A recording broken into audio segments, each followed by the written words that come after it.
talakayan at tutukan ang mga katangi-tanging nagawa ng Provincial Director ng Rizal PNP na si Police Colonel Felipe B. Maragon.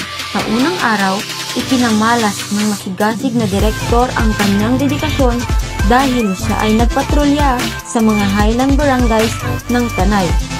Kabahagi ng programa ng Rizal PNP ang malaman ang mga sitwasyon sa mga malalayong barangay. Nagpatrolya si Police Colonel Maragon sa komunidad ng Barangay Kayabo, Tanay, Rizal. Nakasalamuha din ni Police Colonel Maragon ang leader ng nasabing barangay na si Honorable Antonio Bolaños at tinalakay ang peace and order situation sa lugar. Ibinahagi din ni Kapitan ang kanilang proyekto sa pagpapanatili ng mayamang agrikultura at kalikasan na taglay ng Barangay Kayabo, na isa rin sa pinagkukunan ng hanapbuhay ng mga residente. Sa kasunod naman ay inaksyonan ng butihing Provincial Director, Police Colonel Maragon, ang pagbisita sa mga environmental protected areas upang alamin ang mga sitwasyon sa lugar at inspeksyonin ang mga nakatalagang kapulisan at force multipliers na katuwang sa pagbabantay. Gayon din ay siniguro ni PD Maragon na maayos na naipapatupad ang batas at ang paghahanda ng Rizal Police Provincial Office para sa nakaambang nationwide transport strike.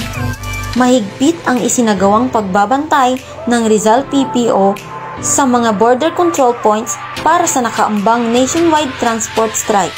Dagdag pa dito ang masigasig na pakikipag-ugnayan sa local government units at pakikipag-usap o dialogo ng ating kapulisan sa mga transport group at drivers upang mahikayat na huwag sumama sa nasabing strike.